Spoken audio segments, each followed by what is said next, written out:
നമസ്കാരം. ലൂസ് ടോക്കിലേക്ക് സ്വാഗതം. നമസ്കാരം. തുടർച്ചയായി രണ്ടാമത്തെ ആഴ്ചയിലും 24 ന്യൂസ് ബാർക്ക് റേറ്റിംഗിൽ ഒന്നാമതെത്തിയിരിക്കുന്നു, ഏഷ്യാനെറ്റ് രണ്ടാമതെത്തിയിരിക്കുന്നു. നല്ല വ്യത്യാസമുണ്ട് ഇത്തവണ. 11ഓളം പോയിന്റ് വ്യത്യാസം കാണുന്നുണ്ട്.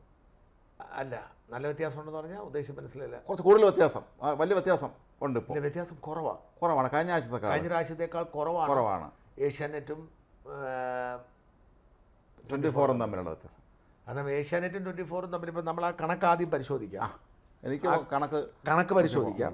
ആ കണക്ക് പരിശോധിച്ചാൽ നമുക്ക് വളരെ രസകരമായ കാര്യം വിടും. അതായത് 31ാമത്തെ ആഴ്ചയിൽ 150.3 ആയിരുന്നു 24.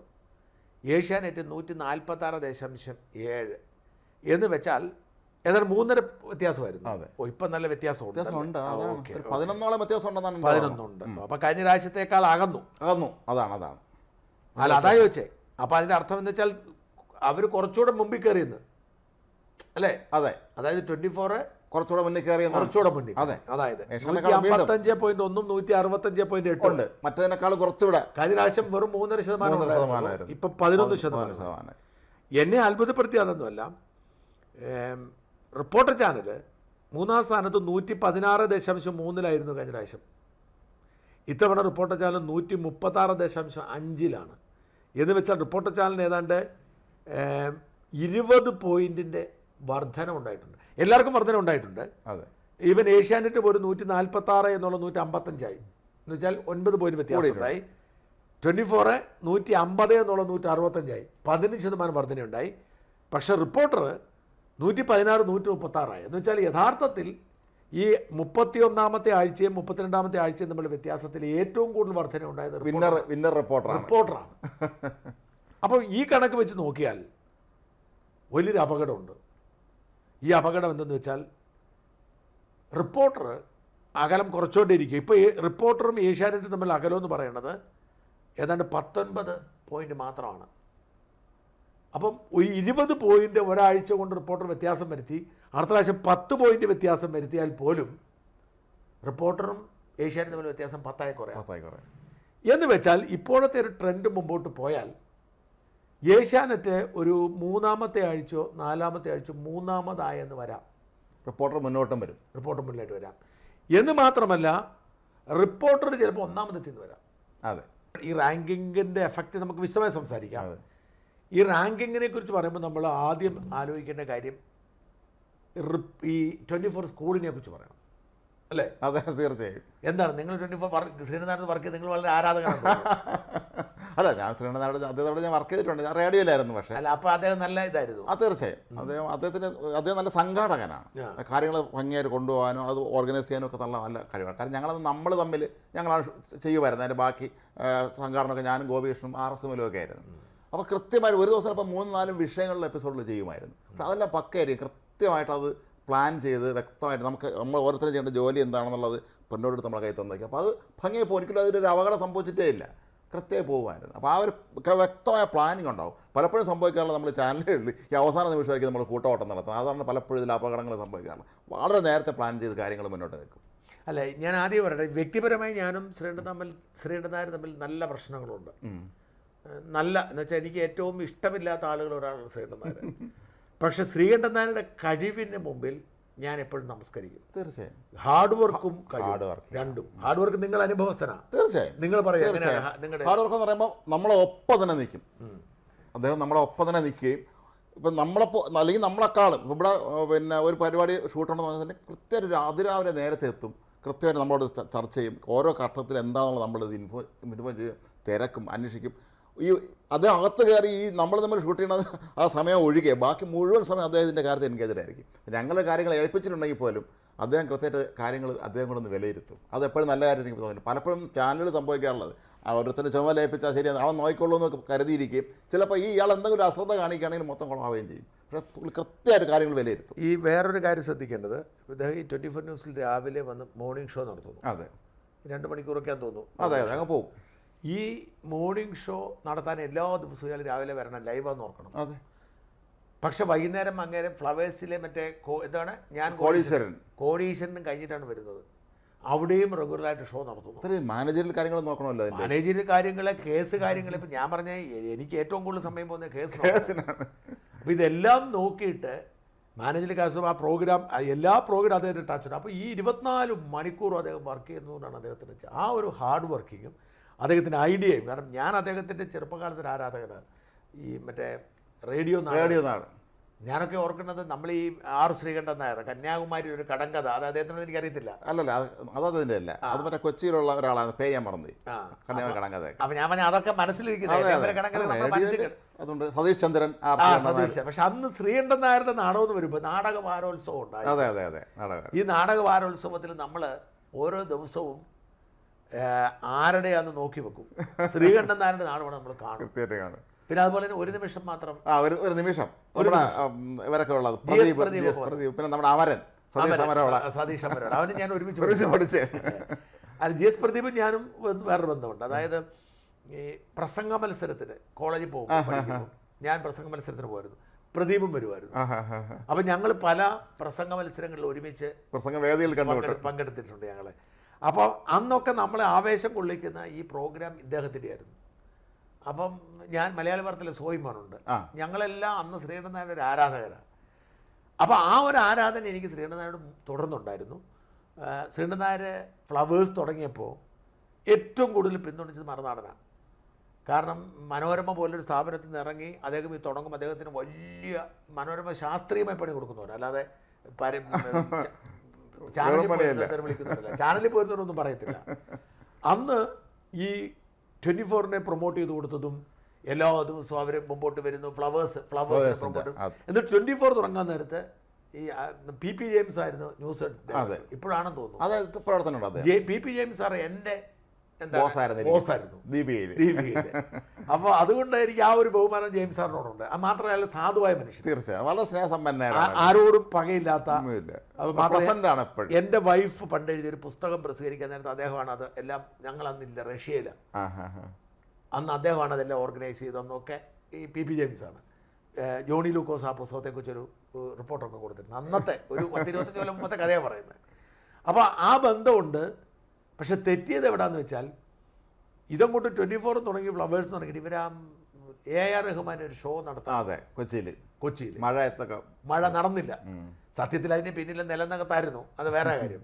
അപ്പോൾ ഈ ഷോയിൽ പങ്കെടുത്തവർ പരാതിപ്പെട്ടത് നമ്മൾ വാർത്ത കൊടുത്തതോടുകൂടിയാണ് ശത്രു തുടങ്ങുന്നത്. ആ ശത്രുത അങ്ങ് ആരംഭിച്ചിട്ട് പിന്നെ എനിക്ക് അന്ന് ഇച്ചിരി കൺട്രോൾ കുറവാണ്, ഇന്നാണ് ഇച്ചിരി കൺട്രോളുള്ളത്. അപ്പോൾ അന്നാ അടിച്ചാൽ തിരിച്ചടിക്കാന്നുള്ളതാണ് എൻ്റെ പണി. അങ്ങനെ ഒരു ശത്രുത. അത് കുഴപ്പമില്ല. ഞാൻ പലപ്പോഴും ഒരു വാർത്ത പ്രസിദ്ധീകരിക്കുമ്പോൾ നമ്മുടെ ഒരു എന്താ പറയുക, നമ്മുടെ ഒരു വാർത്ത കിട്ടി കൊടുത്തല്ലാതെ ഒരു വ്യക്തിപരമായ വിരോധമൊന്നുമില്ല. പക്ഷേ അദ്ദേഹം എന്ത് ചെയ്തു, എൻ്റെ വൈഫിനെതിരെ തുടർച്ചയായിട്ട് 9 വ്യാജ വാർത്തകൾ. അത് അങ്ങേറ്റത് വൃത്തിയാണ്. കാരണം എൻ്റെ ഭാര്യ വഴി കിടന്ന് കിട്ടുന്ന പൈസ പോലും എടുക്കാത്ത ആളാണ്. അല്ലെങ്കിൽ ഒന്നിനെയും പുറകെ പോകാതെ സ്വന്തം കാര്യം നോക്കി പറ്റുമെങ്കിൽ എന്നോട് എപ്പോഴും പറഞ്ഞു, പറ്റുമെങ്കിൽ ഈ പരിപാടി അവസാനിപ്പിച്ച് നമുക്ക് സമാധാനത്തോടെ എന്തെങ്കിലും ചെയ്ത് ജീവിക്കാമെന്ന് പറഞ്ഞാൽ എൻ്റെ ഭാര്യ. അപ്പോൾ ഞാൻ പറഞ്ഞു പറ്റത്തില്ല. എൻ്റെ ഭാര്യയെക്കുറിച്ച് അത് സ്വർണ്ണക്കടത്തിൽ സ്വപ്നയുടെ കൂട്ടാളിയായിരുന്നു വരെ കൊടുത്തു. അപ്പോൾ ഇതിൻ്റെ പ്രോബ്ലം എന്ന് വെച്ചാൽ ഇത് വിശ്വസിക്കുന്ന മനുഷ്യനുണ്ട്, തീർച്ചയായും ഇത് വിശ്വസിക്കുന്ന മനുഷ്യനുണ്ട്. ഞാനിത് എൻ്റെ ഒരു ബന്ധു മരിച്ചു പോകുന്നു, എൻ്റെ ഒരു അപ്പൻ്റെ അനിയൻ മരിച്ചു പോകുന്നു. ഈ അപ്പൻ്റെ അനിയൻ മരിച്ചു പോയ ശവടക്ക് വരുമ്പം ഏറ്റവും ഇളയ അനിയൻ, ഈ അപ്പൻ്റെ അനിയൻ ആര്യങ്കാവിലാണ് താമസിക്കുന്നത്. എടാ നിന്റെ വൈഫ് ജയിലിൽ നിന്ന് ഇറങ്ങിയോടാന്ന് എന്നോട്. ഞാൻ പറഞ്ഞില്ല ജയിലിൽ തന്നെയാന്ന് പറഞ്ഞാൽ നമ്മളെ ഞാൻ 24-ൽ കണ്ടായിരുന്നു ആലോചിച്ച് നോക്കി. അപ്പോൾ ഇത്തരത്തിൽ ഉള്ള പ്രശ്നമാണ് ആരംഭിച്ചത്. എനിവേ ഇതൊക്കെ പറയുമ്പോഴും ഇദ്ദേഹം ഒരു ഈ സർവകലാ വല്ലഭനാണ്, ഒരു കാര്യം ചെയ്യാനുള്ള കഴിവുണ്ട്, പ്രാഗൽഭ്യമുണ്ട്, മിടുക്കുണ്ട്. ആ മിടുക്ക് ഞാൻ 24 തുടങ്ങുമ്പം എനിക്ക് വിശ്വാസമില്ലായിരുന്നു ക്ലിക്കാവുമെന്ന്. പക്ഷെ അത് കഴിഞ്ഞ് അല്പം കഴിഞ്ഞപ്പോൾ എനിക്ക് മനസ്സിലായി ക്ലിക്കാകും. ഞാൻ എല്ലാവരും പറഞ്ഞു ക്ലിക്കാവും. ഇതിൻ്റെ കാരണം എന്താണെന്ന് വെച്ചാൽ നമ്മൾ മനസ്സിലാക്കേണ്ട കാര്യം, ഈ 24 ന്യൂസ് സ്വീകരിച്ച ഒരു മാനദണ്ഡം മറുനാടൻ്റെ വഴിയാണ്. സത്യത്തിൽ മലയാള മാധ്യമ പ്രവർത്തന രംഗത്തെ അടിമുടി മാറ്റിമറിച്ചത് മറുനാടനാണ്. 2008-ൽ മറുനാടൻ തുടങ്ങുന്നു. അതുവരെ ഉണ്ടായിരുന്ന വാർത്താ അവതരണ രീതി, അതുവരെ ഉണ്ടായിരുന്ന വാർത്തകൾ എല്ലാം മാറി.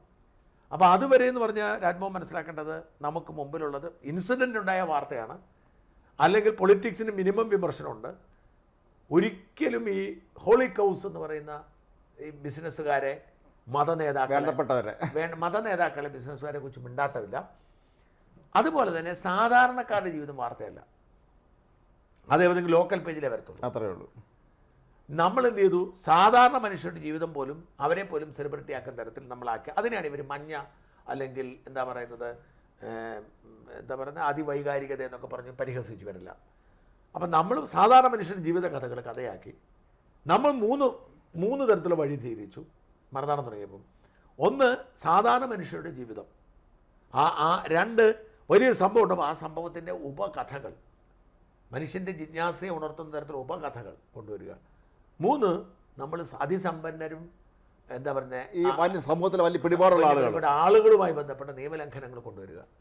രാഷ്ട്രീയക്കാരെ നിശിതമായി വിമർശിക്കുക. വിമർശനമുണ്ട്, നിശിതമായി വിമർശിക്കുക. അടിച്ചപ്പുറത്ത് ഉളുപ്പുണ്ടോ, ഇറങ്ങിപ്പോടോ എന്ന തരത്തിൽ. ഇപ്പോൾ പിണറായി എന്ന് വിളിക്കുന്നതാണ് എല്ലാവർക്കും ഇഷ്ടം, വിജയ എന്ന് വിളിക്കുന്നത് ഇഷ്ടമല്ല. നമ്മൾ വിജയ എന്ന് വിളിക്കൂ.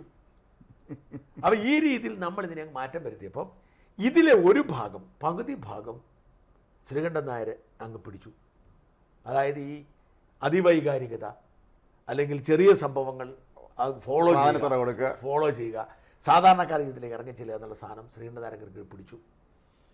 ഇതാണ് ശ്രീകണ്ഠൻ നായരുടെ വിജയത്തിൻ്റെ രഹസ്യം. അല്ല, ഞങ്ങൾ ഒരു കാര്യം കൂടെ പറയാൻ പറ്റും. ഞങ്ങൾ ഏഷ്യാനെറ്റ് റേഡിയോ RM റേഡിയോയിൽ ജോലി ചെയ്യുന്ന സമയത്ത് ഈ RM റേഡിയോ എന്ന് പറഞ്ഞാൽ സാറ്റലൈറ്റ് റേഡിയോ ആണ്.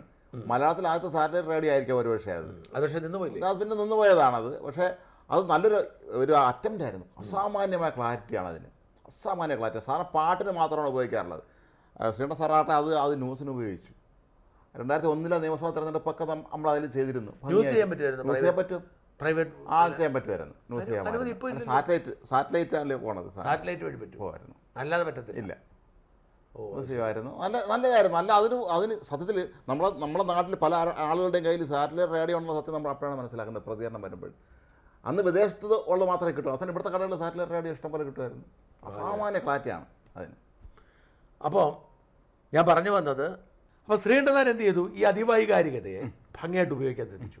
അതിൽ ശ്രീകണ്ഠൻ നായർ ഏറ്റവും ആദ്യം വിജയിച്ചത് നമ്മുടെ കൂടത്തായി കേസാണ്. അപ്പം ആ കൂടത്തായി കേസ് അതെന്ന് പറഞ്ഞാൽ സത്യം പറഞ്ഞാൽ ആ പോലീസ് ഓഫീസർ KG സൈമൺ, ഈ KG സൈമൺ ഉപയോഗിച്ച് ഈ കഥകളങ്ങ് സൃഷ്ടിച്ചു. ഈ നമ്മുടെ ചാരക്കേസിൽ സൃഷ്ടിച്ചതുപോലെ സൃഷ്ടിക്കപ്പെട്ട കഥകളല്ല, ആ കഥകളിൽ ഒരു 10% ശരി കാണത്തുള്ളൂ. അപ്പോൾ ഈ കഥയെ ഒരു ലഹരിയായിട്ട് ജനങ്ങളുടെ ഇടയിലിട്ട് കയറി. അപ്പം ഓരോ ദിവസവും കഥകൾ വരുന്നു. അപ്പം ഇതിനോട് പിടിച്ചു നിൽക്കാൻ കഴിയാത്തതുകൊണ്ട്, മറ്റൊരു ചാരക്കേസിൽ സംഭവിച്ചതാണ്, അപ്പം പിടിച്ചു നിൽക്കാൻ കഴിയാത്തത് കൊണ്ട് എല്ലാവരും അതിനോടത്ത് കൂടി. ഈ കഥാസൃഷ്ടിയിൽ മുമ്പിൽ വന്നു. അവസാനം പുള്ളി എനിക്ക് ഒരു സീരിയൽ എഴുതിയെന്ന് തോന്നുന്നു അതിനെക്കുറിച്ച്. സീരിയൽ പുള്ളിയുണ്ട്, അതും പുള്ളിയാണ് ചെയ്തത്. അപ്പം ആ സീരിയലും യഥാർത്ഥ റിപ്പോർട്ടിംഗ് തമ്മിൽ വലിയ വ്യത്യാസമൊന്നും ഉണ്ടായിരുന്നില്ല. അപ്പം കാരണം അതിൻ്റെ ഒരു മാനദണ്ഡം, ഒരു പെണ്ണാണ് കൊലപാതകി വന്നിരിക്കുന്നത്, ആ പെണ്ണ് പലരെ കൊന്നിരിക്കുന്നു. ആ കൊന്നിരിക്കുന്നത് സ്വത്തിന് വേണ്ടിയും അവരുടെ ലൈംഗിക തൃഷ്ണയ്ക്ക് വേണ്ടിയുമാണ്. ഇത് വല്ലാത്തൊരു സെല്ലിംഗ് പോയിൻ്റാണ്. ഇത് കേസിൻ്റെ വിചാരണ ആകുമ്പോൾ നോക്കിക്കോളൂ, ഒരു കേസും തെളിയാനുള്ള സാധ്യത കുറവ്. കാരണം ഇതിൻ്റെ അകത്തുണ്ടേ എന്ന് പറയുന്ന വർഷങ്ങൾക്ക് മുമ്പത്തെ സാധനം എടുത്ത് പരിശോധിച്ച് നോക്കി DNA കിട്ടിയത് ചുമ്മാതാകാനാണ് സാധ്യത. അവസാനത്തെ കൊലപാതകവും വല്ലതും ഒരാളെ കൊന്നില്ല, ഭർത്താവിനെ അങ്ങോട്ട് കൊന്നെന്ന് പറയല്ല, അച്ഛനെ ആരെ ഒരാളെ കൊന്നില്ല. ഈ ഒരു കൊലപാതകം വല്ലതും ശരിയാവാനുള്ള സാധ്യതയുണ്ട്. ഈ പറയുന്ന 6 കൊലപാതകമൊന്നും ശരിയാവാൻ സാധ്യതയില്ല. അപ്പോൾ ഇത് 24 ഭയങ്കരമായൊരു വളർച്ച ഉണ്ടാക്കിയിട്ടുണ്ട്. അതിൻ്റെ മറ്റൊരു പതിപ്പായിരുന്നു വിസ്മയ ആത്മഹത്യ. വിസ്മയ ആത്മഹത്യയുടെ കാരണം ആ കൊച്ചിൻ്റെ കുറി തൊട്ട നുണക്കുഴിയുള്ളൊരു ചിത്രം. ഈ ചിത്രമാണ് ആ വിഷയത്തെ ഇത്രയേറെ വൈറലാക്കിയത്. ഇപ്പം ഞാൻ പറയുന്നത് അത്ഭുതകരമാണ് മനുഷ്യൻ്റെ ഒരു മനസ്സെന്ന് പറയുന്നത്. ആ സൗന്ദര്യമുള്ളൊരു പെണ്ണ് മരിച്ചു, ഒരു പെൺകുട്ടി യുവതി മരിച്ച ഒരു അപകടത്തിൽ മരിച്ച ഒരു വാർത്ത നമ്മളൊരു പാരഗ്രാഫ് കൊടുത്താൽ പോലും ആ പടം വലുതായിട്ട് കൊടുത്തു കഴിഞ്ഞാൽ ലക്ഷക്കണക്കിന് ആളുകൾ കാണും. ഇതൊരു മനുഷ്യൻ്റെ മനസ്സ്, അശോ ആ കൊച്ചു മരിച്ചു പോയല്ലോ. സൗന്ദര്യം കുറഞ്ഞൊരു പെങ്കൊച്ചാണ്, ആരും നോക്കൂല, നമ്മൾ കണ്ടിട്ടുള്ളതാണ് പല. അപ്പോൾ ഇവിടെയും സംഭവിച്ചത് ഈ ആത്മഹത്യ വിസ്മയ ഒരു നുണക്കുഴിയുള്ള അതിസുന്ദരിയായ പെങ്കൊച്ചായത് കാരണം ഇതങ്ങോട്ടും ഭയങ്കരമായിട്ട് പിടിച്ചു. ഇത് കേരളത്തിൽ 100 കണക്കിന് ആത്മഹത്യകൾ ഈ വിവാഹ ജീവിതവുമായി ബന്ധപ്പെട്ടുണ്ടാവാറുണ്ട്. പക്ഷേ ഇതൊരു ദിവസങ്ങളോളം നീണ്ടു നിൽക്കുന്ന ഒരു ക്യാമ്പയിനാക്കി മാറ്റിയത് 24 എല്ലാവരും ഏറ്റെടുക്കേണ്ടി വന്നു. എല്ലാവർക്കും ഏറ്റെടുക്കേണ്ടി വന്നു. അപ്പോൾ അത്തരത്തിലൊരു അതിവൈകാരികത അവർ മുന്നേറിക്കൊണ്ടിരിക്കുമ്പോഴാണ് അങ്ങനെ 24-നെ ഈ വളരെ ശ്രദ്ധേയമായ രീതിയിൽ വളർത്തിക്കൊണ്ട് വന്നതിൽ നിർണായകമായ പങ്ക് വെച്ച് രണ്ടുപേരുണ്ട്. ശ്രീകണ്ഠൻ നായരുടെ അധ്വാനവും ശ്രീകണ്ഠൻ നായരുടെ ബുദ്ധിയും കഴിവും ഒരു പ്രധാന ഘടകമാണ്.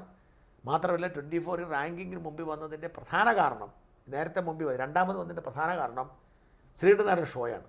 അതെ, അതായത് ശ്രീകണ്ഠൻ നായരുടെ മോർണിംഗ് ഷോ അതായത് അതെങ്ങനെയാണെന്ന് വെച്ചാൽ ഇപ്പം വൈകുന്നേരത്തെ ചർച്ചയൊക്കെ അങ്ങോട്ടും ഇങ്ങോട്ടും മാറി ഏഷ്യാനെറ്റാണ് മുമ്പിൽ ഇപ്പോഴും മാറിയും വരാം. പക്ഷേ ശ്രീകണ്ഠൻ നായരുടെ ഷോ ഒരു 90% ആളുകളും കാണുന്ന അതാണ്.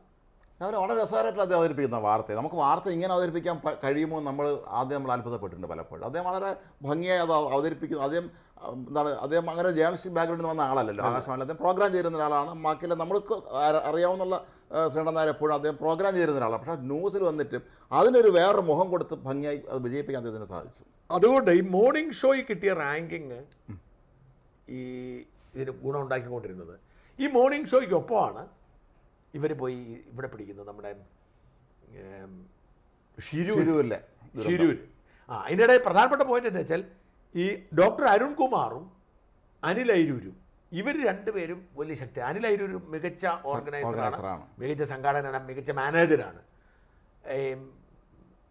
ഡോക്ടർ അരുൺ എന്ന് പറയുന്ന ശ്രീകണ്ഠൻ നായരെ കടത്തിവെട്ടുന്ന ഹാർഡ് വർക്കറും അദ്ദേഹത്തോട് എനിക്ക് കടുത്ത അഭിപ്രായമാണ്. അപ്പം ഞങ്ങൾ തമ്മിൽ പേഴ്സണലി ഒരു കുഴപ്പമില്ല, പക്ഷേ എനിക്ക് അദ്ദേഹം ഒരു ഹിപ്പോക്രാറ്റാണെന്ന് തോന്നുന്നത്. എന്ന് വെച്ചാൽ പറയുന്ന വാക്കും ചെയ്യുന്ന പ്രവർത്തനത്തിനും ബന്ധമില്ലാത്ത ഒരാളാണ്. ഈ ഡോക്ടർ അരുൺകുമാർ നമ്മുടെ രജീഷിനോട് പറഞ്ഞിട്ടുണ്ട്, ഞങ്ങൾ 24 തുടങ്ങാൻ ഞങ്ങൾ മറുനാടൻ്റെ വഴിയാണ് തിരഞ്ഞെടുക്കുന്നത് പറഞ്ഞിട്ടുണ്ട്. അപ്പം ഈ അരുൺകുമാർ ഭയങ്കര ഹാർഡ് വർക്കിംഗ് ആണ്. അരുൺകുമാർ ശ്രീകണ്ഠനാർ സ്കൂളിൽ ഉണ്ടായ ആളാണ്. തീർച്ചയായും ഈ ശ്രീകണ്ഠനാർ സ്കൂളിൻ്റെ ശില്പികളിൽ ഒരാളാണ്. ഏഷ്യാനെറ്റിലുണ്ടായിരുന്നല്ലോ, അല്ല ഏറ്റവും കൂടുതൽ ഇവിടെ ശില്പികളാണ്. അപ്പം അരുൺ അവിടെ നിന്ന് വിട്ടുപോയതോടെ റിപ്പോർട്ടറിന് എവിടെ നിന്നോ ദുരൂഹമായ കുറേ കാശ് വന്നു, ഇഷ്ടംപോലെ കാശും കൊടുക്കുന്നുണ്ട്. സത്യം ആ ഒരു കാശും കൊടുത്തോടുകൂടി അവരും ഇതേ രീതിയായിട്ടും അപ്പം 24-ൻ്റെ അതേ സ്കൂളിൽ നിന്ന് അതിനേക്കാൾ തീവ്രമായ ആ ഇലക്ഷൻ സമയത്ത് കുതിരയുടെ പുറത്തൊക്കെ കയറുന്നതുകൊണ്ടോ. അപ്പം ഈ ഷിരൂരിലെ സംഭവം ഇത്രയും ശ്രദ്ധേയമായത് എന്തുകൊണ്ടാണ്? ജീവനോടെ വരും എന്നുള്ള പ്രതീക്ഷ ഉള്ളതുകൊണ്ടാണ്. അല്ലെങ്കിൽ ഒരു ലോറി ഇല്ലല്ലോ, ഒരു മനുഷ്യനെ കാണാതെ പോയി എത്രയോ പേരെ കാണാതെ പോകും. കുഴൽക്കിണറിൽ വീണ കുട്ടികളുടെ അവസ്ഥ നമ്മൾ പലപ്പോഴും കാണാറുള്ളതാണല്ലോ. ആ അവസ്ഥ കുഴൽക്കിണറിൽ വീണ കുട്ടികളെ രക്ഷിക്കാൻ നമ്മൾ ശ്രമിക്കുന്നത് തിരിച്ചു കിട്ടുമെന്ന് പ്രതീക്ഷിച്ചിട്ടുണ്ട്. ഒരു കുട്ടിയെ കാണാതെ പോകുമ്പോൾ നമുക്ക് ഇത്രയും കൗതുകം ഉണ്ടാകുന്നത് തിരിച്ചു കിട്ടുമെന്ന് പ്രതീക്ഷിച്ചിട്ടുണ്ട്. ആ സമയം ഒരു ഇടിവെട്ടൊരാൾ മരിച്ചുപോയി, അല്ലെങ്കിൽ മണ്ണിടിച്ചൊരാൾ മരിച്ചു പോയാൽ അതിന് ഇത്തരം വാർത്തയില്ല. അപ്പോൾ ഇയാൾ തിരിച്ചു കിട്ടുന്ന പ്രതീക്ഷ മാത്രമല്ല, ഇയാൾ ആ ലോറിയും കാണാതെ പോയി. അതാണ് ഒരു ഭീമാകാരൻ ലോറി, വലിയ ലോറിയാണ്, ചെറിയ ലോറി അല്ല. അപ്പോൾ ആ ലോറിക്കകത്ത് അദ്ദേഹം ജീവനോടെ ഉണ്ടാവും എന്ന് പ്രതീക്ഷ. അന്ന് 2 തവണ ബെല്ലടിച്ചു, പിന്നെ ചുമ്മാ കഥകളാണ്. ഈ പറയുന്ന മുമ്പേ ഈ കൂടത്തായിൽ വന്നപ്പോഴുള്ള ചുമ്മാ പത്രങ്ങൾ തമ്മിൽ ഒരാൾ എഴുതുമ്പോൾ ഞാൻ പറഞ്ഞില്ലേ പണ്ട് തച്ചങ്കരി പാലക്കാട് വീരപ്പൻ്റെ കഥ പറയുന്നത്. അപ്പം ഇത്തരത്തിലുള്ള കഥകളാണ്. അപ്പം ഇതിൽ പിടിച്ചു നിൽക്കാൻ ഏഷ്യാനെറ്റിനോ മനോരമയ്ക്കോ ഒന്നും കഴിഞ്ഞില്ല. റിപ്പോർട്ടറും 24-ഉം തമ്മിലുള്ള മത്സരമായി രണ്ടുപേരും മാറി മാറി മാറി മാറി അത് കാണിച്ചു. അതിൻ്റെ ഒരു പീക്കിൽ അവരത് പരമാവധി കൊണ്ടുപോയി, 2 ആഴ്ച കൊണ്ടുപോയി. അരുൺകുമാർ ആ സംഭവ സ്ഥലത്ത് പോയപ്പോൾ ബാക്കി ചാനലുകളിൽ നിന്ന് ആളോട് പോകേണ്ടി വന്നു. അല്ല, ഈ ശ്രദ്ധിക്കേണ്ട കാര്യം എന്താണെന്ന് വെച്ചാൽ ആ ഒരാളെ കാണാൻ പോയ സംഭവം 2 ആഴ്ച കത്തിച്ച് നിർത്താൻ കഴിഞ്ഞു. അതെ, സാധാരണഗതിക്ക് ഒരു വലിയ എന്താ പറയുക, ഒരു വലിയൊരു ഈ ട്രാജിന് ഒരു 2 ആഴ്ച പരമാവധി ജനത്തിൻ്റെ ജിജ്ഞാസ പിടിച്ചു നിർത്താൻ പറ്റുന്ന 2 ആഴ്ചയാണ്. വയനാട് പോലും അത്രയും പോയിട്ടില്ല. 2 ആഴ്ച 500 പേര് മരിച്ച വയനാട് പോലും 2 ആഴ്ച പറ്റുന്നത്.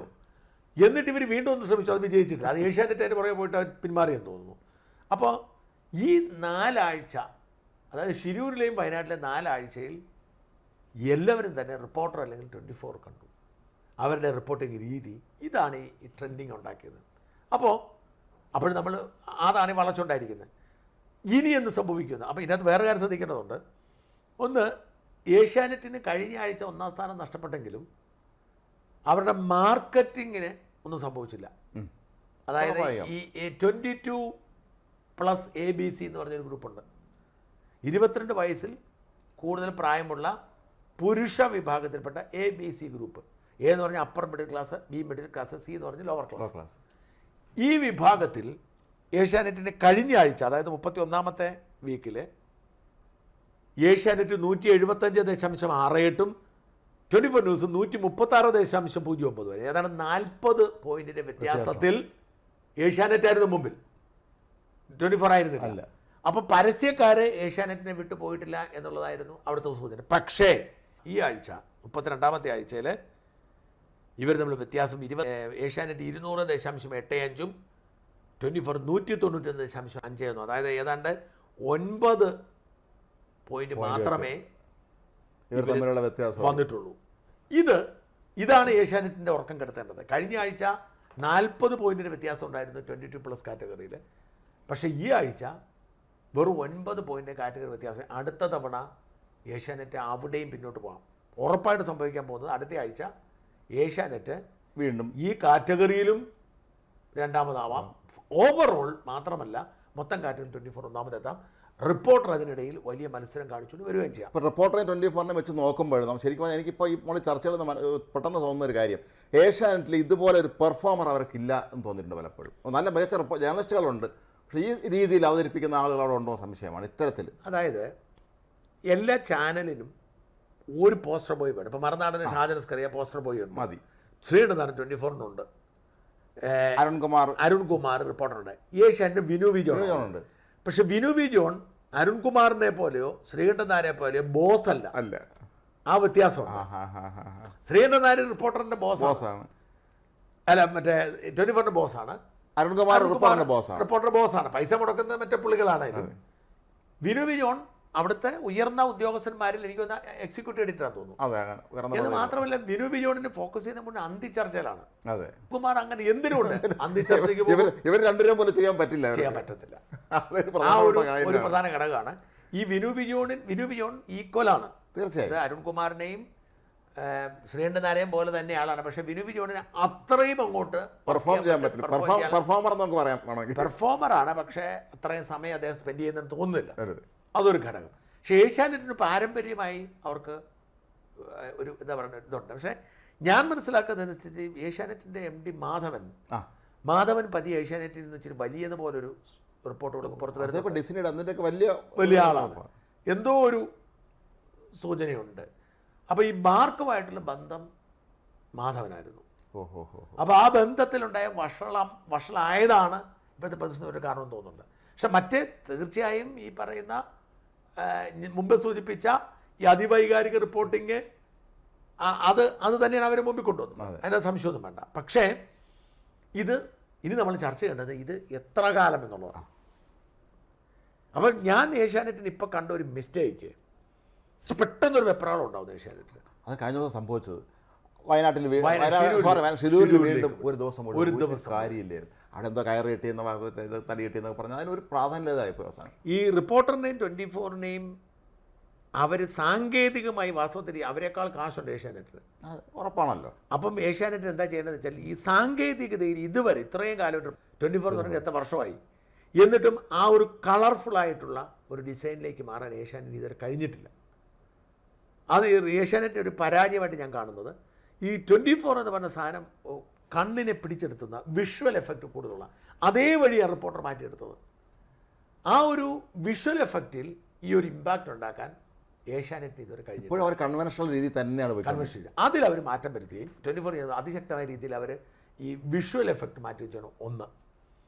2, ഈ 24 ചെയ്യുന്നതിൻ്റെ പിന്നാലെ പോയിട്ട് കാര്യമില്ല, വ്യത്യസ്തമായ രീതി ചെയ്യണം. അപ്പം ഇപ്പം ഷിരൂരിൽ അവർ ചെയ്ത അല്ല, 24 വ്യത്യസ്തത കൊണ്ടുവന്നിട്ടാണ് വിജയിച്ചത്. അതെ, നുണയുണ്ട് ഇതിനകത്തൊരു കാര്യം. 24-ഉം ഈ റിപ്പോർട്ടറും വിജയിച്ചു എന്ന് പറയുമ്പോൾ ഏഷ്യാനെറ്റിൽ വാർത്ത വ്യാജം വരാറില്ല. അത് ഈ പണ്ട് ചാരക്കേസ് വന്ന സമയത്ത് ആദ്യം എല്ലാ പത്രങ്ങളും കത്തിക്കയറിയപ്പോഴും മാതൃഭൂമി ആദ്യം ഒന്ന് പറഞ്ഞോട്ട് വലിഞ്ഞിരുന്നു.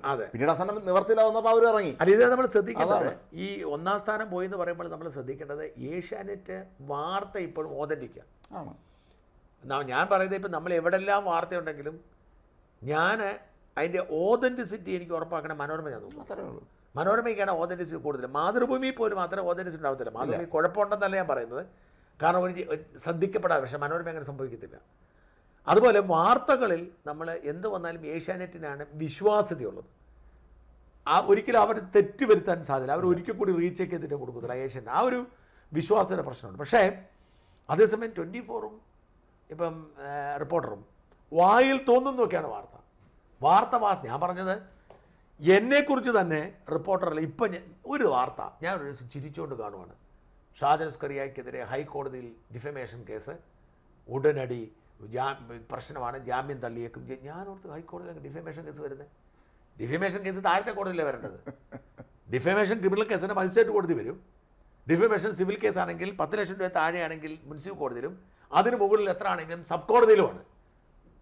ഈവൻ പ്രിൻസിപ്പൽ സെഷൻസ് കോടതി പോലും വരത്തില്ല. അവിടെയാണ് ഇവർ വന്ന് ഹൈക്കോടതിയിൽ ആരോ കൊണ്ടുപോയി എന്തോ ഒരു സാധനം കൊടുത്ത് കോടതിയെ വലിച്ചു തീർക്കില്ല. ഏഷ്യാനെറ്റ് ഭയങ്കര വാർത്ത, നമ്മുടെ സുജയാന്ന് വായിച്ചുകൊണ്ടിരുന്നത്, അല്ല 24 ഭയങ്കര വാർത്ത. ഞാൻ സുജയെന്ന് വിളിച്ചു ചോദിച്ചു, അതിപ്പോൾ എനിക്ക് തന്നു, ഞാൻ വായിച്ചു, അത്ര ഉള്ളതെന്ന് പറഞ്ഞു. എനിക്കെന്നെ അറിയത്തില്ലെന്ന് പറഞ്ഞാൽ. അപ്പോൾ എന്തു നുണയും എഴുതും 24 റിപ്പോർട്ടറും ഒരു പരിധി വരെ അങ്ങനെയാണ്.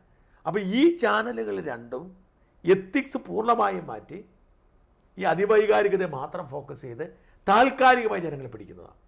ഇത് സ്ഥിരമല്ല, സ്ഥായിയല്ല.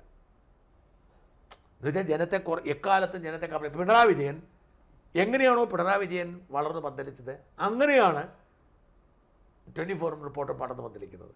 പക്ഷെ 10 കൊല്ലമായപ്പോൾ ജനത്തെ മനസ്സിലായി ഇയാൾ നമ്മളെ പറ്റിക്കുമായിരുന്നു. അപ്പോൾ ജനങ്ങൾ എന്ത് ചെയ്തു, വിട്ടു. പാവം ഉമ്മൻചാണ്ടി ആയിരുന്നു നല്ലത് എന്ന് ജനങ്ങൾക്ക് തോന്നി. ഇതേ തരത്തിലുള്ള ഒരു തോന്നൽ വൈകാതെ ഏഷ്യാനെറ്റിന് വേണ്ടി ഉണ്ടാവും. അതായത് ഇവർക്കെതിരെ ഇവർ പറഞ്ഞ നുണയാണെന്ന് ജനത്തിന് മനസ്സിലാവുന്ന ഒരു കാലം ഉണ്ടാകുമ്പോൾ തിരിച്ചു പോകും. എനിക്ക് ഒരു കാര്യം തിരക്കാനുള്ളത്, കോട്ടയത്ത് മാധ്യമപ്രവർത്തനമായിരുന്നല്ലോ ദീർഘകാലം. അപ്പോൾ ഈ നമ്മുടെ കോട്ടയത്തെ പ്രസിദ്ധീകരണങ്ങൾ തമ്മിൽ പണ്ട് ഇതുപോലൊരു വലിയ മത്സരമില്ലായിരുന്നു.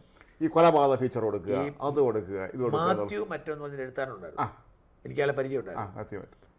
ഈ മാത്യു മറ്റത്തിൻ്റെ വീട്ടിൽ KM മാത്യു സാർ വന്നിരിക്കുമായിരുന്നു നോവൽ വാങ്ങാൻ. ആലോചിച്ച് വെക്കുക. അതായത് അന്ന് ലക്ഷക്കണക്കിന് കോപ്പിയാണ് ഏറ്റവും ലാഭം ഉണ്ടാക്കുന്ന അതാണ്. അപ്പോഴത്തേക്കും ഒരുപാട് പ്രസിദ്ധീകരണങ്ങളുണ്ടായി. അപ്പം മാത്യു മറ്റത്തിനാണ് ഏറ്റവും ആ കാലത്ത് ഡിമാൻഡ്. പിന്നീട് ഒരുപാട് പേരുണ്ട്. മനോരമ പിന്നെ ബുദ്ധിയുള്ളവരാണ്, അതൊക്കെ മനോരമ ജീവനക്കാരായിരുന്നു. മനോരമ പിന്നെ എന്നാ ചെയ്തതെന്ന് വെച്ചാൽ ഈ മത്സരം മുറുകിയപ്പോൾ മനോരമയുടെ ഒട്ടുമിക്ക കഴിവുള്ള ജീവനക്കാരെ കൊണ്ടെല്ലാം ഈ എഴുത്തുകാരാക്കി മാറ്റി, കള്ളപ്പേരിൽ എഴുതിച്ചു തുടങ്ങി. അങ്ങനെയാണ് അന്ന് ബാറ്റൺ ബോസ് പരിചയപ്പെട്ടത്. എന്തോ ഒരു തോമസ് ഉണ്ടായിരുന്നു, തോമസ് ടി അമ്പാട്ട്. അതൊക്കെ ഡിറ്റക്റ്റീവാ. കോട്ടയം പുഷ്പനാഥ്. അപ്പം ധാരാളം പേരൊന്നും വന്നു. ഈ മാത്യു മറ്റു വന്നിട്ട് ഒന്നും അല്ലാതെ കേട്ടോ മരിച്ചത്. ഒരേ സമയം 4 നോവലൊക്കെ എഴുതുന്നത്. അപ്പം കഥാപാത്രങ്ങളൊക്കെ മാറിപ്പോയിരുന്നു. അന്ന് എന്നോട് പറഞ്ഞിട്ടുണ്ട്, KM മാത്യു സാറിൻ്റെ വീട്ടിന് പറ്റത്തുനിന്നിരിക്കുമെന്ന് പറഞ്ഞു. ഞാൻ എഴുതുന്നൊരു എപ്പിസോഡ് ഒരാഴ്ച കണ്ടു, വേറെ ആരും വന്നാലും കിട്ടത്തില്ല. മാത്യു സാർ വന്നാലും അയാൾ കൊടുക്കുള്ളായിരുന്നു. അപ്പം അത്തരത്തിലുള്ള ഒരു അതെന്തിയെ അത് പോയി. കൊലപാതക ഫീച്ചറുകൾ ഇതിന് സ്ഥിരം പരമ്പര. അതായത് അതിൻ്റെ ഒരു പതിപ്പാണ് ഈ പറയുന്ന സീരിയലുകളായിരുന്നു. പൈങ്കിളി നോവലുകൾക്ക് പകരം വന്ന സീരിയലുകളായിരുന്നു. ഈ സീരിയലുകളെ പോലെയാണ് ഇപ്പം ഈ റിപ്പോർട്ടർ 24-യുടെ വാർത്ത ഉണ്ടാകുന്നത്. അതാണ്. അപ്പോൾ ഇത് സ്ഥായിയല്ല. അപ്പം ഞാൻ പറയാൻ വരുന്ന പോയിന്റ്, എൻ്റെ വളരെ കൃത്യമായ പോയിന്റ്, ഈ ഒരു ട്രെൻഡ്, ഇപ്പോൾ ഈ 1-ാം സ്ഥാനത്തുള്ള ട്രെൻഡ് കുറച്ച് നാൾ കൊണ്ട് നിൽക്കും, ഒരു 1-2 മാസം നിൽക്കും. അത് കഴിഞ്ഞ് ഏഷ്യാനെറ്റ് വീണ്ടും 1-ാമതെത്തും. ഇതിനിടയിൽ ഏഷ്യാനെറ്റ് 3-ാമത് പോകാം. ഈ വരുന്ന 2 മാസത്തിനിടയിൽ ഏഷ്യാനെറ്റ് 3-ാമത് വരെ പോകാം. പക്ഷേ വീണ്ടും അത് 1-ാമതെത്തും. എന്തെന്ന് വെച്ചാൽ ഇതിനകത്ത് 2 കാര്യം. ഈ റിപ്പോർട്ടറിനും 24-നും പിടിച്ച് നിൽക്കണമെങ്കിൽ ദുരന്തങ്ങളുണ്ടാവണം. അതായത് ദുരന്തങ്ങളുണ്ടാവണം. ഇപ്പം വയനാട്ടിൽ ദുരന്തം ഉണ്ടായി, അല്ലെങ്കിൽ ശുരൂർ ദുരന്തം, അല്ലെങ്കിൽ കൂടത്തായി, അല്ലെ അത്തരത്തിലുള്ള ജനങ്ങളുടെ ജിജ്ഞാസ ഉണർത്തും ദുരന്തങ്ങളുണ്ടായാൽ ഇനി ഒരു കാലത്തും ഈ ചാനലുകൾ തോൽപ്പിക്കാൻ ഏഷ്യാനെറ്റ് പറ്റില്ല. ജനത്തിന് താല്പര്യം അതാണ്, വിശ്വാസം അതാണ്. അതേസമയം ദുരന്തങ്ങളില്ലാത്ത നോർമൽ വാർത്തയിലേക്ക് പോയാൽ ഏഷ്യാനെറ്റ് വരും. കാരണം ഈ പലരും കരുതി, അപ്പം ഇതിനകത്ത് കുറേ രസമുള്ളൊരു സംഭവമുണ്ട്. ഏഷ്യാനെറ്റ് പോയി കണ്ടു, ഞങ്ങൾ BJP കാർഡ് കളിച്ചിട്ടാണ് എന്ന് പറഞ്ഞ് കുറേ പേര് ഇറങ്ങി, CPM-നോട് കളിച്ചിട്ടാണെന്ന് കുറച്ച് ഇറങ്ങി. അതുകൊണ്ട് കുറച്ച് പേർക്ക് ധാരണ വെച്ചു, അപ്പം പിണറായിയുടെ വിശ്വാസ്യതയുടെ ഒരു തെളിവാണോ? കാരണം എന്ന് വെച്ചാൽ പിണറായി ഇത്ര എന്നിട്ടാ യഥാർത്ഥത്തിലല്ല. പിണറായിയെ എതിർക്കുന്നവർ, പിണറായിയെ വെറുക്കുന്നവർ, അവർക്കിപ്പോഴും ഏഷ്യാനെറ്റിനെ തന്നെയാണ് വിശ്വാസം. പക്ഷെ അവരിൽ ഒരു വിഭാഗം, അതായത് ഈ 2 ഭാഗമുണ്ട്. ഒന്ന് വളരെ ശക്തമായ വാർത്താവതരണം, 2 അതിവൈകാരിക വാർത്ത. ഇത് രണ്ടും ചേരുന്ന ഒരു ഫോർമുലയിൽ ഈ അതിവൈകാരികത ഇവരെ കൊണ്ടുപോയി. അപ്പോൾ ഈ അതിവൈകാരിക സംഭവം ഉണ്ടാകുമ്പോൾ ഈ പറയുന്ന ഏഷ്യാനെറ്റിനെ ഇഷ്ടപ്പെടുന്നവർ അങ്ങോട്ട് പോകും. അവർ ഏഷ്യാനെറ്റ് അവർ 24 ചർച്ച കാണാൻ വേണ്ടി പോകുന്നവരല്ല. അല്ല, അത് ഈ നമ്മൾ നേരത്തെ പറഞ്ഞതുപോലെ ഈ പിന്നെ സീരിയൽ അതിവൈകാരികതയാണ് പാകളൊക്കെ ആവശ്യം. ഒരു എം ഡിയുടെ കഥ എടുത്ത് നമ്മൾ സീരിയലാക്കി ആരും കാണത്തില്ല. അല്ല, അപ്പോൾ രാജ്മോഹൻ ഇപ്പോഴും ഈ കണക്കാരും പുറത്തു വിട്ടിട്ടില്ല. അന്തിച്ചർച്ചയുടെ കണക്ക് പുറത്തു വിടട്ടെ, മാർക്ക് റേറ്റിംഗ് എടുക്കട്ടെ, ഒരു സംശയവും വേണ്ട, ഏഷ്യാനെറ്റ് തന്നെ ആയിരിക്കും. ഉറപ്പാണ്, നമ്മളെല്ലാം കാണുന്ന ഏഷ്യാനെറ്റ് ആയിരിക്കും. ഏഷ്യാനെറ്റ് മാത്രമാണ് മുമ്പിൽ. വിനു വിജുവിനെ തകർക്കാൻ ആർക്കും പറ്റില്ല. അപ്പോൾ ഇത് ഓവറോൾ വരുമ്പോഴാണ് ഈ പ്രശ്നമെല്ലാം ഉണ്ടാകുന്നത്. അപ്പം ഇവിടെ ദുരന്തങ്ങളുണ്ടായാൽ റിപ്പോർട്ടറും 24 മുമ്പിൽ നിൽക്കും. പിണറായി എന്ന ദുരന്തം മാത്രമാണ് തുടരുന്നതെങ്കിൽ ഏഷ്യാനെറ്റ് ആയിരിക്കും മുമ്പിൽ. അപ്പോൾ ഇവിടുത്തെ ഒരു സാധ്യത വരുന്ന 2 കൊല്ലം നമ്മൾ പ്രതീക്ഷിക്കുന്നതും ദുരന്തം ഉണ്ടാവരുന്നാണല്ലോ. പക്ഷെ പിണറായി ഒഴിവാക്കാനും പറ്റത്തില്ല. 26 വരെ. അപ്പോൾ ഈ കാലയളവിൽ ഏഷ്യാനെറ്റിനെ തോൽപ്പിക്കാൻ ആർക്കും കഴിയില്ല. അതുകൊണ്ട് ഏഷ്യാനെറ്റ് തിരിച്ചു വരും. ഈ ഒരു ബൂമിന് ശേഷം 2-3 ആഴ്ചയും കൂടി ഇങ്ങനെ പോകും. അതിൻ്റെ ഇടയിൽ റിപ്പോർട്ടർ 1-ാം സ്ഥാനത്ത് കയറും. എന്നിട്ട് വീണ്ടും ഏഷ്യാനെറ്റ് മുമ്പിൽ വരും. കാരണം ഇതൊരു സ്ഥായിയായി നിലനിൽക്കുന്ന ഒരു സാധനമല്ല. പക്ഷേ വലിയൊരു അപകടമുണ്ട്. ആ അപകടമാണ് യഥാർത്ഥത്തിൽ നമ്മൾ ചർച്ച ചെയ്യേണ്ടത്. ആ അപകടം എന്തെന്ന് വെച്ചാൽ, ഈ ഏഷ്യാനെറ്റിൻ പുറകോട്ട് പോവുകയും 24ഉം റിപ്പോർട്ടറും മുമ്പോട്ട് വരികയും ചെയ്യുമ്പോൾ ഏഷ്യാനെറ്റ് അടക്കം മനോരമയടക്കം മാതൃഭൂമിയടക്കമുള്ളവർ ഈ അതിവൈകാരിക പാതയിലേക്ക് പോകും. ആളെ കൊണ്ടുവരും, അവരവളെ കൊണ്ടുവരും, ആ രീതി വാർത്ത അവതരിപ്പിക്കും, ആ രീതിയിൽ പൊളിച്ചെഴുത്തുണ്ടാവും. ഈ പൊളിച്ചെഴുത്തുണ്ടാകുമ്പോൾ എന്നാ സംഭവിക്കാൻ പോകുന്നത് വെച്ചാൽ, ഈ വാർത്താവതരണ രീതി അടിമുടി മാറുകയും ഈ ദുരന്തങ്ങളെ കാത്തിരിക്കുന്ന ഒരു സമൂഹമായി മാധ്യമലോകം മാറുകയും ചെയ്യും. ഇതൊക്കെ വരാൻ പോകുന്ന വലിയ പ്രതിസന്ധി ഘട്ടം. അപ്പം ഞാൻ പറഞ്ഞ വിസ്മയെ പോലുള്ള ഇപ്പം ഞാൻ പറഞ്ഞത് ഡോണ ജോർജ് എന്ന് പറഞ്ഞ പെൺകൊച്ചു ആലോചിച്ച് നോക്കുക. ഈ ഡോണ ജോർജിൻ്റെ കൊലപാതകം മനോരമയുടെ ഓൺലൈൻ ചെയ്തത് എന്നെ ഞെട്ടിച്ചു. മനോരമയുടെ ഓൺലൈൻ അവർ ഇൻഡിപെൻഡൻ്റായിട്ട് പ്രവർത്തിക്കുന്നവരാണ്, നന്നായി പ്രവർത്തിക്കുന്നവരാണ്, കോമ്പീറ്റ് ചെയ്ത് കയറാൻ ശ്രമിക്കുന്നവരാണ്. അവർ തന്നെയാണ് നമ്പർ 1, ഒരു സംശയവും വേണ്ട. ഒരുപാട് വായിക്കാറുണ്ട് മനോരമയുടെ ഓൺലൈൻ. പക്ഷെ മനോരമ പത്രത്തിൻ്റെതാണ്, മനോരമ കുടുംബത്തിൻ്റെതാണ് ഓൺലൈൻ എന്നവർ മറക്കരുതായിരുന്നു. അപ്പം നമ്മൾ പിന്നെയും ചെയ്യുമായിരുന്നു പണ്ടൊക്കെ ഇത്തരം കഥകൾ. നമ്മൾ പോലും നമ്മൾ ഈ അതിവൈകാരികതയോടെ ഒരു വിട്ടുവീഴ്ചയില്ലാതെ വാർത്ത കൊടുത്തുകൊണ്ടിരുന്നതാണ്. നമ്മൾ പോലും മോശമല്ലേ പെൺകൊച്ചിന് പണം കൊടുക്കാനെന്ന് ഓർത്ത് കൊടുക്കാതിരുന്നപ്പം മനോരമ കൊടുത്തത് മാത്രമല്ല, ഒരു ദിവസം 5-6 വാർത്ത, കുറേ കഥ, സൈഡ് സ്റ്റോറി ആവശ്യം പോലെ. സത്യത്തിൽ ആ പാവം കൊച്ചൻ, ഞാൻ പറഞ്ഞ അവക്കൊരു അബദ്ധം പറ്റി. 2 പേരും തമ്മിൽ പ്രണയിച്ചു, കുഞ്ഞായിപ്പോയി, ഗർഭിണിയായിപ്പോയി. ആ ഗർഭം അലസിക്കാൻ ശ്രമിച്ചു പോയി. പക്ഷെ ഗർഭം അലസിയില്ല. വീട്ടുകാർ പോലും അറിയാതെ അത് അലസിപ്പിക്കാൻ അവൾ ശ്രമിച്ചു, പ്രസവിച്ചു. അവൾ കൊന്നിട്ടുണ്ടെങ്കിൽ തെറ്റാണ്, കൊന്നുവെന്ന് ആരും പറയുന്നില്ല.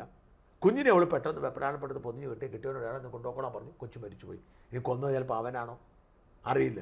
ചിലപ്പോൾ ആ തോമസ് പറഞ്ഞവനായിരിക്കും കൊന്നത്, അല്ലെങ്കിൽ കുഞ്ഞ് തന്നെ മരിച്ചതായിരിക്കും. കാരണം കുഞ്ഞിന് ജനിക്കുമ്പോൾ ഉണ്ടാവേണ്ട പ്രാഥമിക സാധനങ്ങളൊന്നും കൊടുത്തിട്ടില്ലല്ലോ, ആരുമില്ലല്ലോ. ഇപ്പം ഞാൻ പറഞ്ഞേ, ഒരു ഡോക്ടറും 2-3 നേഴ്സുമാരും സകലം ഉണ്ടെങ്കിലും കുഞ്ഞുങ്ങളെ രക്ഷിക്കാൻ പറ്റത്തില്ല.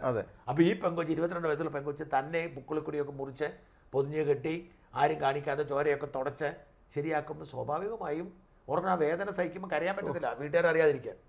അപ്പം ഞാൻ പറഞ്ഞ ആ തെറ്റായിപ്പോയി എന്ന് പറയുമ്പോഴും ആ ട്രൗമയെ ഇത്രയും ഒരു ആഘോഷമാക്കാൻ പാടില്ലെന്ന് വല്ലാത്ത തലക്കെട്ടുകളുമായിരുന്നു എല്ലാം. ഭയങ്കരം. ആ തലക്കെട്ട് കൊടുത്ത് അതിനെ അധിക്ഷേപിച്ചെന്ന് പറഞ്ഞാൽ ആ കൊച്ചതിനെ പിടിച്ച് ഞാൻ ആ കൊച്ചു ചെയ്ത് ശരിയാന്ന് പറയാമല്ലോ കേട്ടോ.